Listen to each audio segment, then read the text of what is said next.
I'm Scott Lachlan. This is the Data Chronicles, and here are your data points. Today, we are discussing one of the most difficult and complex areas of data protection, human research. Health, life sciences, and other organizations are continuously conducting research and collecting information regarding people, both body and mind. Core to innovation in this space is research, and many companies are looking to improve the lives in our community, everything from curing disease to helping us live happier and healthier lives. Research, however, is really an effort to collect data, and the richer the data, the better the research. As a result, effective research really means effective data protection practices, which is where we will start today's conversation. Generally, as I look at the research space, it's important to note that we're going to be satisfying multiple levels of rules, multiple levels of regulations, and multiple levels of laws, both in the United States at the federal, the state, and the local levels. And we're going to need to comply with both the general laws, the generally applicable laws like GDPR and some of the more comprehensive laws, and then some of the very specific laws that apply to research and health-related data.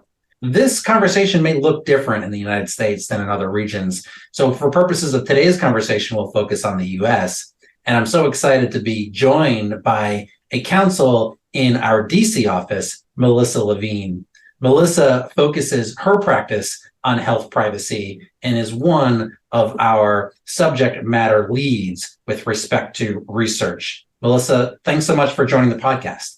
So Melissa, I kind of teased the very beginning that, there are multiple levels of laws and regulations and requirements that apply to research.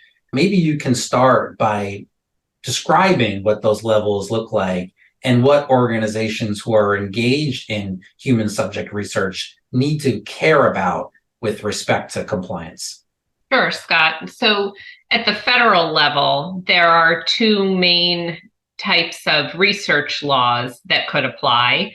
There's the common rule, which addresses human subjects research requirements, particularly for those entities that receive federal funding for their research or have a federal-wide assurance. And then there's the FDA regs, which govern products and research involving FDA approvals and FDA products and devices and pharmaceuticals. And those are very similar, but they do have some differences between the two. There's also the Federal Health Insurance Portability and Accountability Act.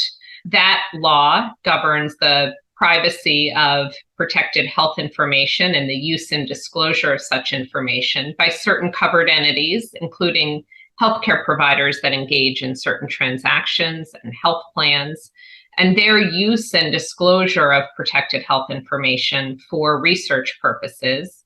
HIPAA imposes some requirements on those uses and disclosures for research.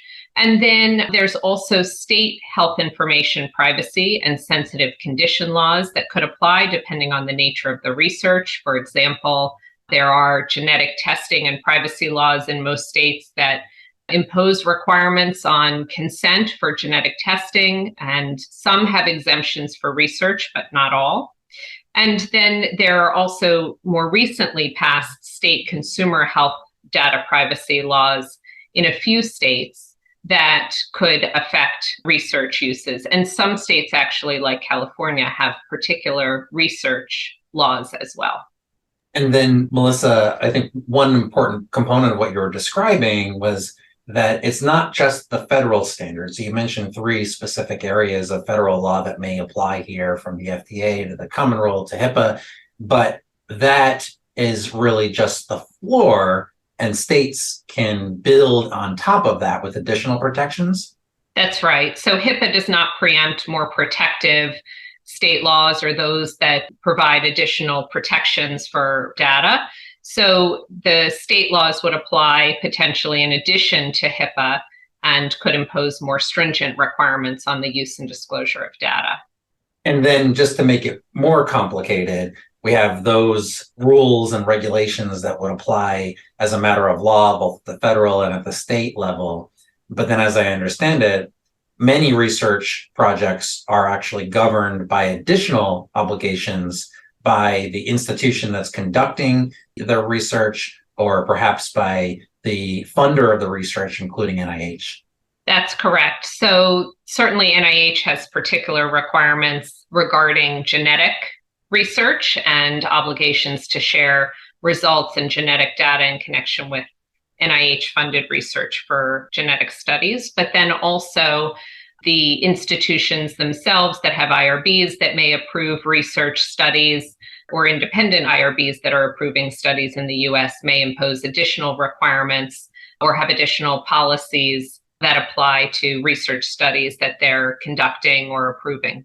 So let's just kind of maybe start with call a vanilla-oriented research project in the United States, one that looks kind of routine. What is the normal approach to managing privacy in connection with that research? You mentioned institutional review boards, you mentioned informed consents. Just walk us through the process that an organization would follow as they are starting to collect data from individual human research. Well, you need to make sure that you know which laws apply. So if you are an institution that has a federal-wide assurance, you're receiving federal funding, you're subject to the common rule, you would want to look to those regs. If you're a covered entity under HIPAA, you would want to make sure you're complying with the HIPAA requirements. Sometimes neither of those apply. You would want to understand if you're ultimately planning to use the research results in connection with an FDA submission, and would need to look to those regs. So it's first kind of understanding the scope of what might apply to the data and research that you want to do. And then assuming, for example, that the common rule applies, is this human subjects research? Is there an intervention or an interaction with an individual, or are you collecting using identifiable data? There's different standards for when IRB approval is necessary, and you would want to make sure you have a protocol in place. You would need to submit that protocol typically to the IRB, assuming it's not exempt research. And even if the common rule or the FDA regs don't apply, a lot of institutions that are conducting research use those standards as the guide for appropriate protections for human subjects, for data used in research. And you'll want to make sure to have that IRB review if you're following the common rule or the FDA regs. And part of that is understanding the protections in place for the privacy of research study subject or participant data, and also looking at the state laws that could apply. For example, if there's genetic testing that you're intending to perform as part of the research study. Really interesting. I know that one of the key issues that I want to get to next is really talking about the lifespan of the data that's being collected in connection with these research projects. But before getting there, it sounds to me like there is a pretty established order and process by which you would conduct research and be able to implement the right types of notices, get the right types of consents, have them types of reviewed by the IRBs. And that would all be managed almost by project basis, depending on the states and the local requirements. And which federal requirements apply as well.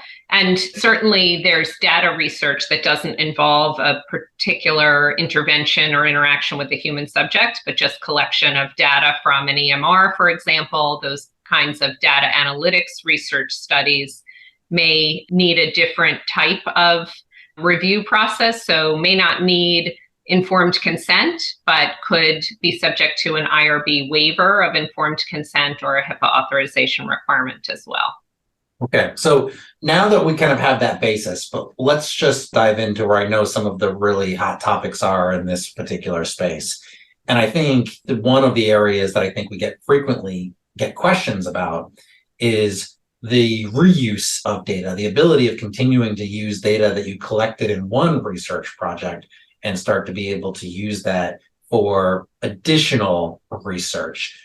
That issue, in the way that clients have come to me on it recently, has been very much related to the AI conversation, because these big structured data sets that were created in connection with research, now with the advent of artificial intelligence and the ability of conducting large-scale algorithmic-based reviews of that data, it results in potential new insights. But my question for you, Melissa, is say I conducted a heart study, and now I want to take the data that I collected in connection with that heart study and now study effects relating to cholesterol or different types of blood issues. What should I be concerned about as I'm looking to expand the uses of that data collected for research project one and then wanting to use it for subsequent research? The first thing is to understand whether the additional analysis really is part of the main study, because there's some confusion around whether it's really primary research or whether it's secondary research. If it's part of the protocol, it's part of the endpoints and purposes of the main study, there may be some analyses that really can fit under that main study for which you've already retained or obtained informed consent or IRB waiver of consent. And that's a matter of looking at the protocol and understanding what was approved and looking at the informed consent form.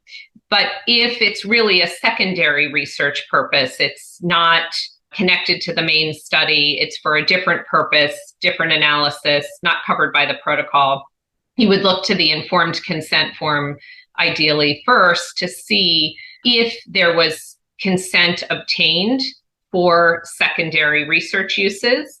If this was a study that was done pursuant to an IRB waiver, you would typically look at that waiver approval, may need to go back to the IRB if you're using identifiable data in connection with the secondary research use.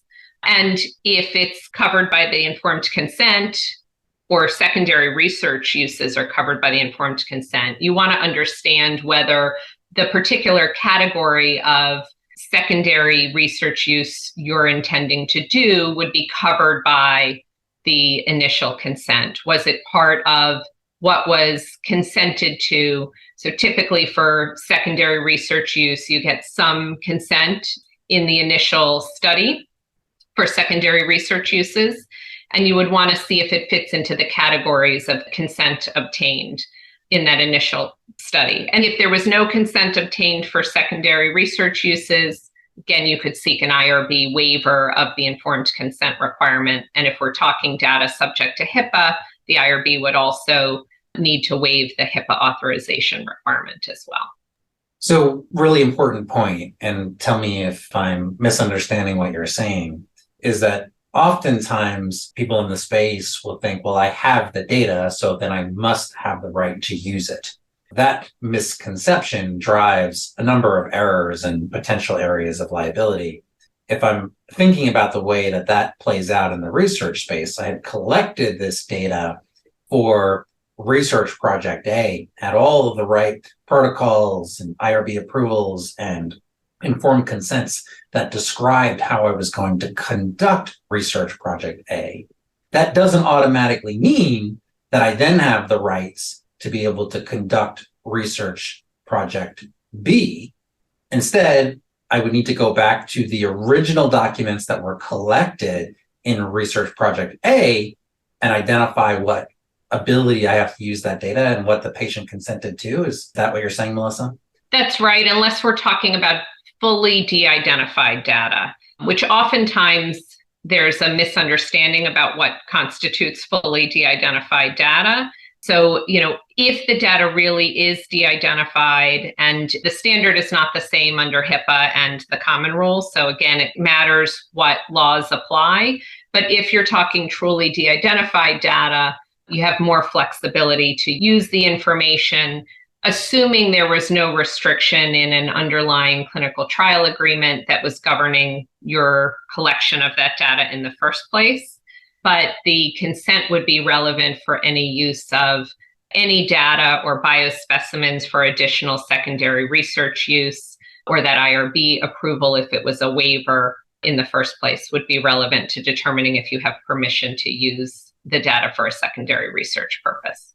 That all makes sense, but I imagine there is a lot of difficulty when we're trying to apply those standards in specific use cases, because Many times the research data that we're looking to leverage in connection with these machine learning technologies and artificial intelligence algorithms are going to go back to historical data that was collected well before there was these technologies that were around.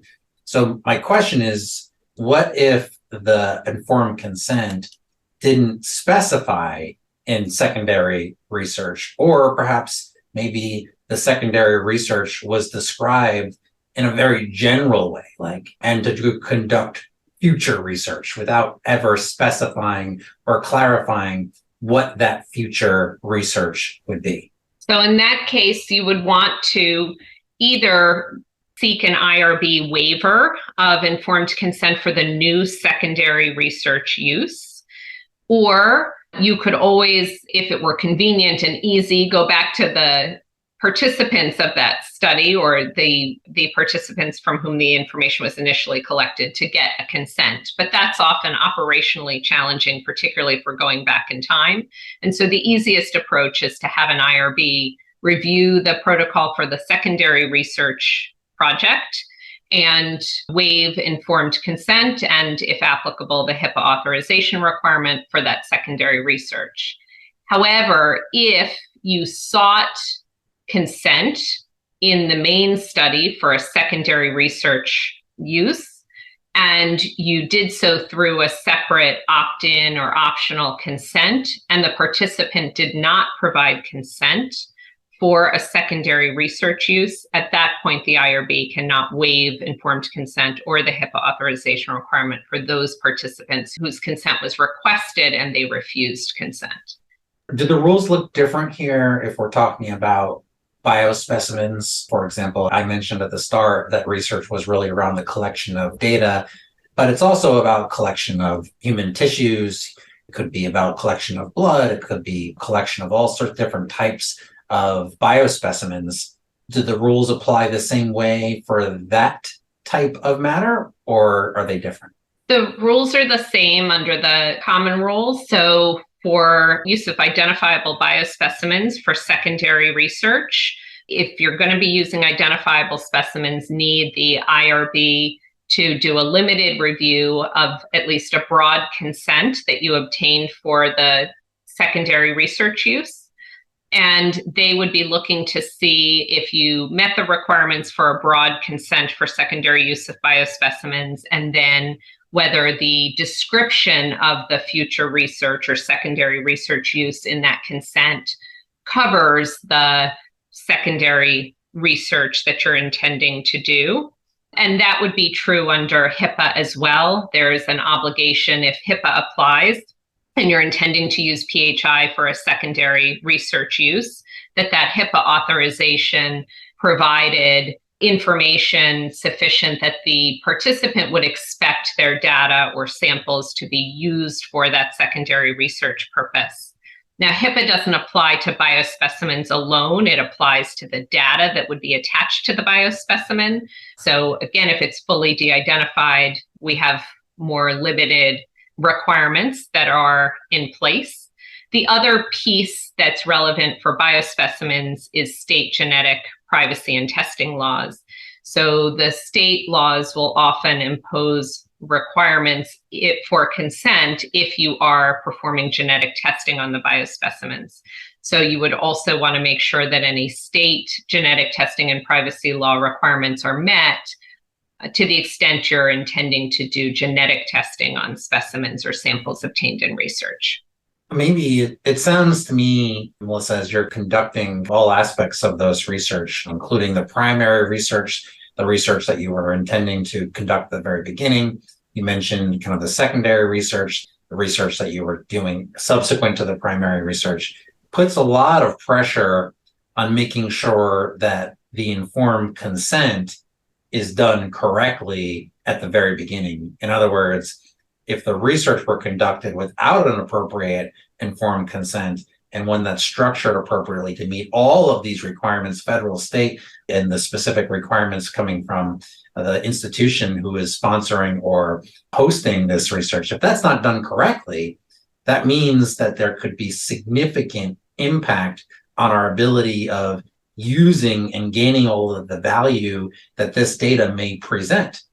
So I guess maybe my question for you is, do you agree with that? And second, if so, what are some of the traps for the unwary who are putting together these informed consents and areas that they would want to pay particular attention to make sure that those consents are not going to come back and bite later?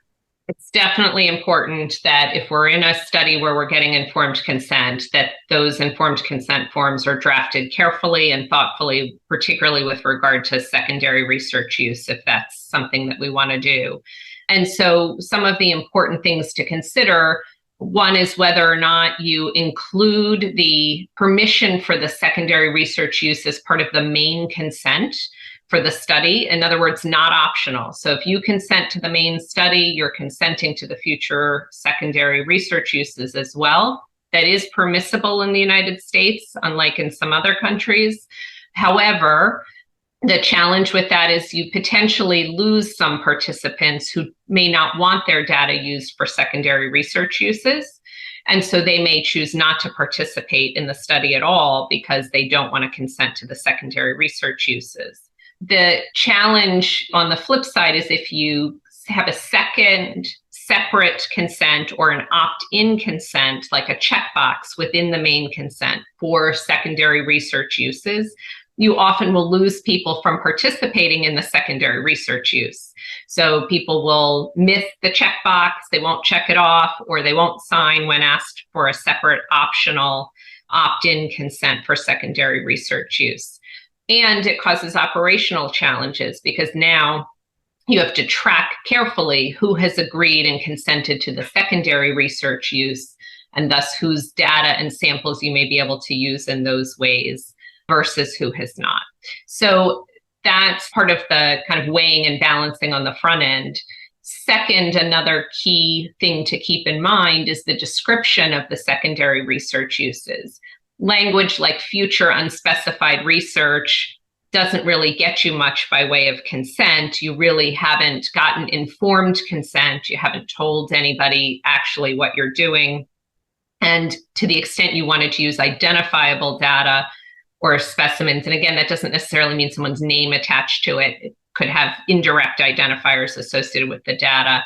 You would have some challenges relying on language that's just future unspecified research. Better to have language that at least provides some parameters or buckets of the types of future research you intend to do. So for example, we may use your data and samples for future research or secondary research into cancer and related diseases, the study drug and related or subsequent versions of the study drug. It can be fairly broad, but with some buckets so that participants know and would expect reasonably that their data would be used for those subsequent research projects.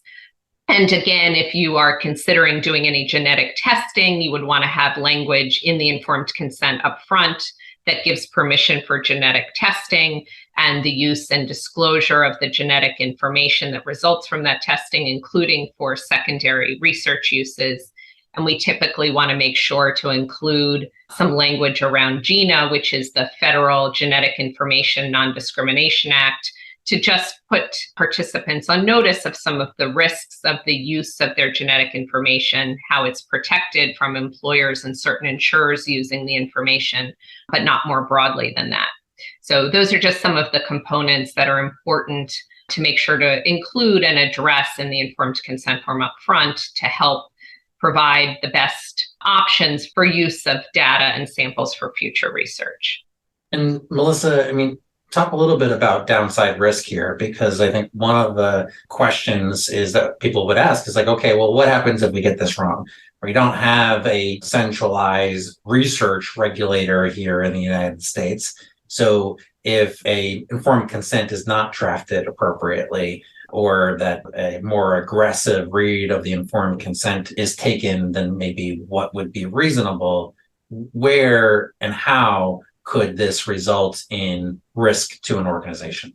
Certainly, there could be risks under the common rule or FDA regs if you're trying to use data in a way that you don't have permission to do so. There's risk of enforcement under state privacy laws. And there's also risk under the FTC for any misleading statements in a consent or omitting key information in a consent where you're using information in a way that you really haven't revealed properly to the research participants. All of that's potentially an issue, but certainly getting IRB approval of the secondary research use, having them evaluate that against the informed consent language and your protocol or intention for that secondary research use helps to mitigate that risk because you've got an independent third party really reviewing and approving that secondary research project in light of the consent and what was obtained. So maybe to kind of put a finer point on it, what I hear you saying is that, let's say if you were going to use this research in connection with an FDA submission, you didn't follow these rules, then it could be that the data is no good for the FDA submission, and thus you may be set back in being able to get timely approval over your drug or your device or whatever it is that you're providing as part of your submission. And then the other one I'm interested in your views on is maybe a more recent trend that the FTC in particular has used, at least in one other case where they have indicated that data that's been collected in connection with unfair or deceptive trade practices, and that was then used to develop other products and other services, those other products and services can't be offered in the same way as past. So it's like kind of like a fruit of the poisonous tree theory, and the outcome being disgorgement, right? In other words, you can't benefit from the fact that you created something unlawfully. I don't think we've seen anything like that specifically in the human subject research world, but that is also sounds like a possibility based on what the FTC has been moving on in other contexts. Certainly. And of course, there's also as you mentioned, the challenge with the FDA. So it could be that they won't accept that data and you'd have to start all over again with a different set of data if you didn't have the right consents in place, didn't follow the right requirements. Also, publications, peer-reviewed journals typically expect you to follow those as well and would have to have the right consents in place to submit research findings to those journals as well. So kind of the things that you would want to be able to do with the data subsequently, like submissions, like publications, could be impacted by your not following the rules on the front end to be able to have the necessary pieces in place to use that data. Over the course of the past few years, in particular the last 3 years or so, we've seen really an explosion of US privacy laws starting in California, but certainly not limited to California, now covering many states. And my guess is, as listeners listen to this over the course of 2024 and then on, you'll see more laws that are going to be popping up in this particular space. So my question is, how do you see all of these developments at the state level interacting with how research is conducted? And are there areas that listeners need to be mindful of as they are setting up future research projects? So the state consumer protection laws and the state consumer health data protection laws, health data privacy laws, they are all so far including various exemptions for research data. So for the most part, those are going to not have a big impact on research activities, provided that you're making sure that the data you're using is used in accordance with the common rule or the FDA regs or HIPAA, because those exemptions are often dependent on applying those standards. But then that research data would not be subject to those laws. But there are other state health privacy laws that don't have such exemptions, and state sensitive condition laws that don't as well. And TBD on future kind of state laws, which may potentially not have the same kinds of exemptions for research data. Yeah, and I think maybe to add to that is that I think what we have found is that many of the state laws relating to health privacy, sensitive condition privacy, don't clearly contemplate research, right? In other words, The laws don't necessarily speak to research from one way or the other. In other words, they were almost drafted without ever contemplating what to do with research. I'm thinking, Melissa, of the Florida law that says the person has an ownership interest or should be the owner of his or her genetic information, and how that relates to research where individuals have opted in, I think is still anybody's guess. So interested in your perspective on how organizations are approaching those laws when there's not clearly an established exception or a clearly established process for research related activities. You're right, Scott. There are state laws that really don't speak to research, don't include research exemptions, that provide property rights in genetic material or genetic information. There's several of those. And the best way to really deal with that, or that we're seeing entities deal with that, is including language in the informed consent so that they are getting consent for the use and disclosure of the data. And you have to be careful in an informed consent. You can't include exculpatory language or any language that would deem someone waiving their rights. So you don't want to include language that says they give up their property rights in their genetic information or genetic material, because that would run afoul of the FDA regs or the common rule. But you do want to include language that allows for clear and express and affirmative consent for the use and disclosure of their information for the research study and for future secondary research uses. And that helps mitigate the risk, including under the Florida law, which does allow for consent as a way to address the rights that those individuals have in their genetic information. So, Melissa, I know you are based in Washington, D.C., and your practice is focused a lot on this particular space. And I think through that, you've had an opportunity of working with many of our colleagues overseas on managing the global nature of research. So, in other words, if you have research that's conducted in multiple sites across multiple different regions in Europe and the United States and Latin America and Asia Pac, maybe you can comment on how organizations approach that dynamic from a data protection perspective.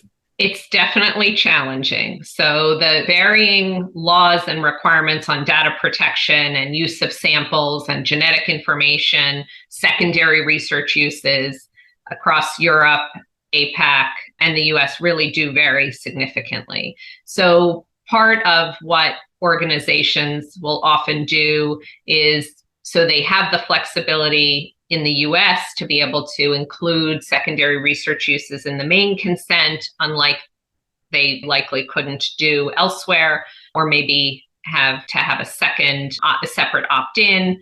They will have a separate or different version of the consent or a different section of the consent that gets included for US sites from the European one. The European consents often are drafted differently from a data protection perspective. Some countries, some member states don't require consent for the actual use of the data for research studies. So it varies also by member state. So it gets complicated, and oftentimes entities that want to have a single consent will do so with varying sections that address particular country specific and sometimes region or member specific laws and requirements, so that they get the most flexibility to use the data in the ways that they need to while still complying with the relevant country laws. And it sounds to me like that would be a great future episode of the Data Chronicles, where we invite some of our colleagues outside of the United States to speak about the local requirements for human research. But really appreciate your perspective about how to come up with global approaches for this. Maybe my last question is to ask you for a moment to just pretend that you were in-house counsel, perhaps at a large technology company that is engaged in human research, whether through a wearable or through other types of technology. And the general counsel comes to you and says, all right, what are the couple of things that we really need to be careful about when it is that we're conducting this research? Because this is really a new territory for us. How would you respond to that question? Where do you think those key points lie? So I think some of the key things to do, or making sure that you're addressing the right legal requirements, knowing which laws apply, that you're getting the right kinds of consents and reviewing those consents for applicable legal requirements, getting consent where you're in a study with consent for secondary research uses that address the categories and types of secondary research uses you're intending, and making sure that there's a process in place internally through some data governance policies or procedures where the business wants to engage in some secondary research uses, to make sure that there's an approval process that ensures compliance with the applicable informed consent forms, legal requirements, any clinical trial agreements that are in place, any IRB or site requirements, so that all of those pieces of the puzzle are being properly considered and evaluated to make sure that the secondary use is permissible. And then, of course, to the extent possible, de-identifying the data and specimens as much as possible so that you're really limiting exposure and risk to identifiers and limiting the impact of some of the laws that could apply. Yeah, great practice points, Melissa. So with that, Melissa, thanks so much for joining the podcast. Learned a lot today and really appreciate your sharing the expertise. With that, that's another episode of Data Chronicles. I'm Scott Laughlin. This is the Data Chronicles, and those were your data points.